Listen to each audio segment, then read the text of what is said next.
Hi, we're at the World Series of Poker Europe at the 10K Heads Up event. I'm with Daniel Negreanu. How do you feel going into today? Good, it's fun, it's exciting. Heads up events are always fun. It's a little more mano a mano. You know, you get a result really quickly.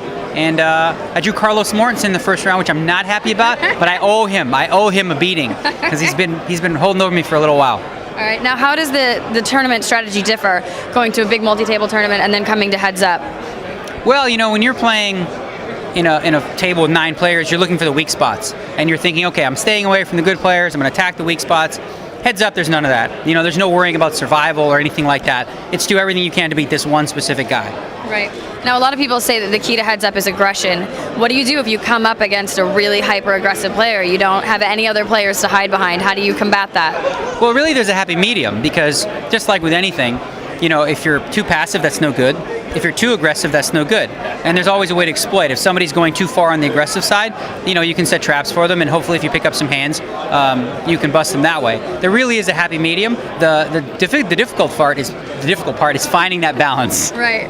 Now, a lot of the young internet generation, they play a lot of Heads Up online and they play a lot of high-stakes Heads Up online. Do you think that gives them an edge coming into a tournament like this? I think they have a significant edge, significant advantage. You know, I was just talking to a whole group of 20-year-olds, for real, like Jungle Man and his crew, and they have so much more experience than these older players. And the truth is, I think in a lot of ways, some of the old school players don't realize how far behind they are in terms of level of skill versus the younger, you know, 23 and under kids. They're just immensely better at poker in every facet. Live or online, it really doesn't matter as much. And the only way to stay abreast with them is to learn from them. Excellent. Now, do you think that Heads Up is a really easy way to separate the good players from the bad players? Absolutely, because with Heads Up poker, I mean, you're forced to play a lot more hands. You know, in tournaments you can sit back and you can play tight and you can kind of like last a long time. Right. But Heads Up, I mean, it's pure skill. You know, it's breaking down one opponent. And to win a Heads Up tournament, very rarely can you fluke something like that if the structure's good. I mean, with a crapshoot structure, anybody can win.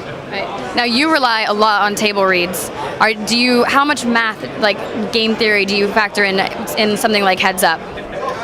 Well, the truth is, against most players, high-end players that are going to buy into this, such a high buy-in event, the math and all that kind of stuff, if you will, sort of goes out the window and it becomes a game of psychology because everyone has a rough idea of the fundamentals and how to play properly. You're very rarely going to come across a guy who's just a complete fish in an event like this. So it really comes down to sort of the psychological warfare and, you know, the flow of the game.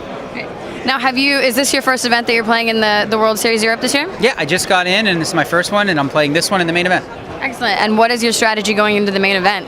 Well, the same as it was the last 2 years. You know, 2 years in a row I final tabled. I came second last year and fifth the year before. And really just... So you're moving up. I'm hopefully, yeah. I feel really good about it again. I like London as a city. It's got a lot to offer for me, specifically being a vegan. A lot of good food. You know, really the goal is to get my sleep schedule set and right by day one. Because if I can do that, or, you know, somehow get through day one, let the chips fall where they may have from that point on, and just kind of like hang in there and survive. Right. Now, where are you headed after London? Is there another tournament elsewhere you're headed to? Well, there's the EPT London, which is right after this, and then gonna go to Toronto for a few days, do my hockey draft, and then it's true. Have to. Yeah, and then it's a little break till I don't even remember when, but my schedule's gonna get busy from here on out. All right, excellent. Well, I'll let you get to it. Thank you so much for talking to us.